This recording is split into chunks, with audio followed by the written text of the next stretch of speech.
Gotta start all over again. Oh well. Fuck me sideways. I mean, Captain Marvel! It didn't suck! With all the out-of-nowhere hate surrounding Brie Larson and all the poor marketing for the movie, I wasn't sure what I would think of it. I knew nothing about the character. And since this is a film in the interim to Endgame, we are all obligated to watch it. But what I can tell you is this. Brie Larson's comments or persona, or whatever reason the incels, whatever those losers online are calling themselves, made up to bring the pitchforks is all irrelevant. Who cares? Who gives a shit? Who gives a fuck? What matters is the movie! Look at Johnny Depp. I mean, most of the world hates him, but I still thought he was great in Crimes of Grindelwald as Grindelwald. Like, that was a great performance to me, and I just wanted to see the Harry Potter movie for itself, and I liked him as Grindelwald, and I tried not to have his persona affect my viewing. And so I will judge the film on the film's own merit, as I have always done, as I will always continue to do. And so for the movie, I liked Captain Marvel. I'm gonna be honest, I thought this movie was gonna suck. Those trailers were not kind to it. So I walked in with no expectations. Honestly, nothing. I don't know anything about Captain Marvel. I walked in, had a good time. I think it's neat that we got a good origin story in a universe of bad origin stories. Look at the first Captain America. Look at the first Thor. Not good movies. But they spawned incredible sequels like Winter Soldier and Ragnarok. I think any future films with Captain Marvel will be promising. I also like that this movie itself looks good, has a head on its shoulders, and has a story that is relevant to our times, but not for the reasons you might think. Oh, I'm sure some will find its slower moments boring, or maybe they will cringe at some of Brie's delivery. But I don't know. I didn't. I liked her as the lead. I wasn't quite so sure in the opening scenes, but by the end, I knew she was a good choice. I think it was boosted by all the scenes between her and Nick Fury, a much younger Sam Jackson this time around, since much of the runtime is them buddy copping together on Earth, or C-53. Like, Jackson's in this movie a lot, and I loved it. He's very funny, and they buddy cop together. So much of the movie is their relationship, and I absolutely loved that about it. It begins in confusion. Captain Veers finds herself awakening from something. Blue blood all over her hands. Some faded memory, perhaps. She sees them as nightmares. There's a recurring woman in them who she does not recognize.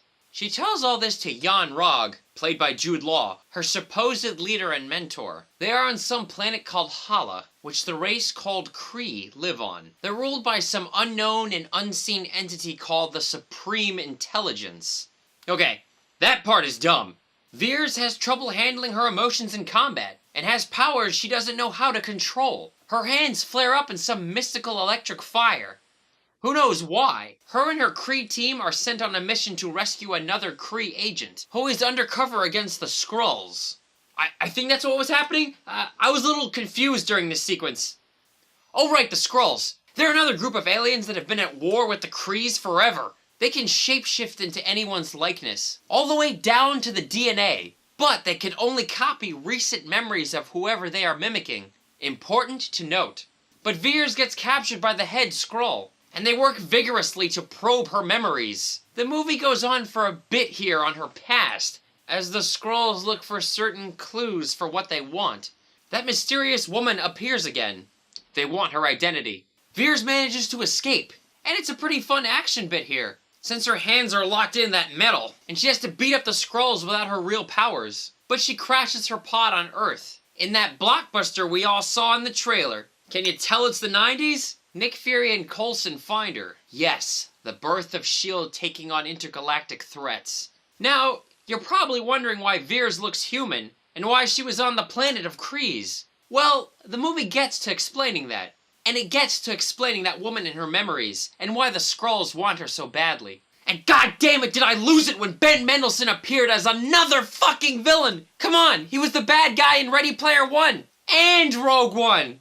And that recent Robin Hood movie no one saw! How I cringed. But how delighted I was when the filmmakers realized everyone was tired of his on-screen villainy, and made him appear in his Skrull form for the rest of the runtime.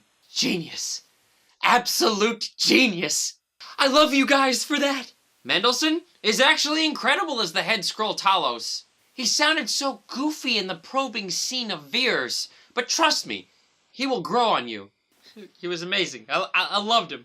The relevance of this movie for us today has to do with the Kree and the Skrulls, and Marvel's relationship with them.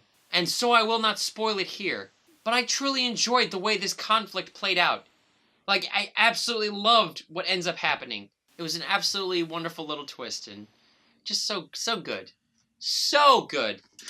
So I want to talk more of the story for now. I'll do a spoiler review maybe after this, and then I'll just like spill my goddamn guts out. So I won't talk more of the story. I won't talk about why she's called Veers or how she gets her powers. Just that I liked her and Fury's witty buddy cop relationship. The movie is surprisingly funny, and the de-aging CGI on Jackson's face is undetectable, and therefore among the best visual artistry in years. And I ended up greatly liking Ben Mendelsohn's role as TAY-los. And I think all the acting here is all around solid. And Brie Larson won me over with her punk rock skater girl fun with the role, with a cool 90s soundtrack to boot, and a really surprisingly good and fitting score by Pinar Toprak. Shockingly good score. You usually, aside from Infinity War and the first Avengers movie, you don't get good soundtracks for these Marvel films usually. This was a really good one, surprisingly fitting. I dug it.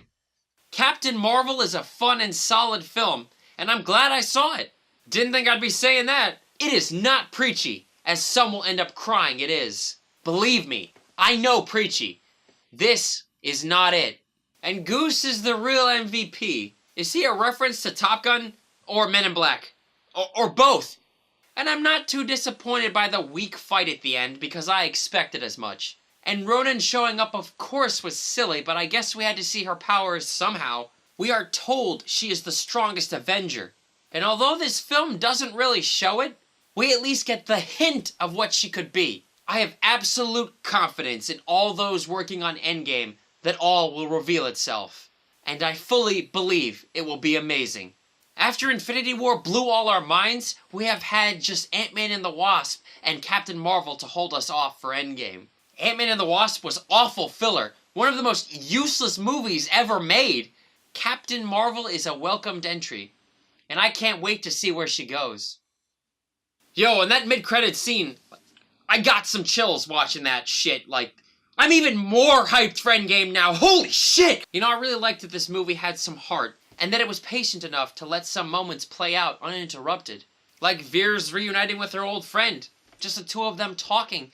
And I love that the movie took that pause there. And again, some people will find that boring, and that's totally fine, but I was just like, I really am into this. I know the character who's her friend wasn't the best or most compelling, but there was something there. I don't know what it was, but I was just sitting listening to them talk, and I liked that the movie had that on me. That it allowed me to be welcome. And I like the scene where the little girl decides her suit color. This is all some really heartwarming stuff. And I like the way Brie stands in her pose throughout the movie. Something about the way she was standing, you know? All of this could have gone so wrong, but I think they got it right. I really do. And it's okay if you're not sold on this movie. It's okay if you don't like it. I understand. I get it. I'm not saying it's amazing. I think this is a solid and a good movie, and I'm surprised I liked it. And it's okay if this movie like doesn't blow your mind, because Endgame will show us why she is amazing. I know it. I just know it will. I can't fucking wait. And that Stan Lee cameo made me want to cry. It was just so, I was like, oh. I actually went aw in the theater. I never go aw in the theater. It was so good. It was such an easy, simple cameo, and it was wonderful. And also the opening credits. Holy shit! They put Stan Lee in all of the Marvel panels in the beginning, and it was just, it was so wonderful. All of his roles, it was really good. Really, see, this is why Marvel's at the top of their game. It's, man, I loved when she punched that old lady on the train. But God, she looks so stupid with her helmet on and her hair up in a mohawk. They gotta get rid of that shit. Holy shit. That was a big complaint for me. Like, she looked awesome throughout the movie, except when that stupid helmet visor thing when she's in space, or in the atmosphere, she can't breathe and her hair goes into that mohawk. Oh my God. That was That was just... Get rid of that shit. Just get rid of it. Get it the fuck off, man. But yeah, I like this movie. I think it's one of the better origin stories in the MCU, and certainly fucking better than Aquaman, which was an origin story of the DC universe, and it's one of the worst movies I've seen in years. You want to talk about that shit? Holy fuck! But anyway, not to digress, not to get off tangent here. Captain Marvel is fine. It's good. I like it. It's okay if you don't. Totally fine. It's not okay if you like Aquaman. Fuck you. But I think you should check out Captain Marvel. Decide for yourself. Decide for yourself. Don't let all this internet, hype or hatred get to you. Just use this. That's it. That's it. But yeah, I think I like it. Because a lot of movies these days, it boils down to you don't regret seeing it, but you don't regret missing it either. And usually when I thought if I had seen Captain Marvel, I would have just been like, yeah, I could have missed that. But no, I actually enjoyed that I saw it. I'm glad I saw the movie. I kind of want to see it again. So I think I'm going to see it again and then come back and do a full spoiler review on it to talk about why this is a movie that is relevant to our times and why I liked a lot more about it that I'm revealing in this. And a couple of problems I had, but mostly a good time. And I liked all the little winks and nods and the connections to older Marvel movies and newer ones. And I think this is all really cool still. I think they still got it. I think this is a good movie. I do.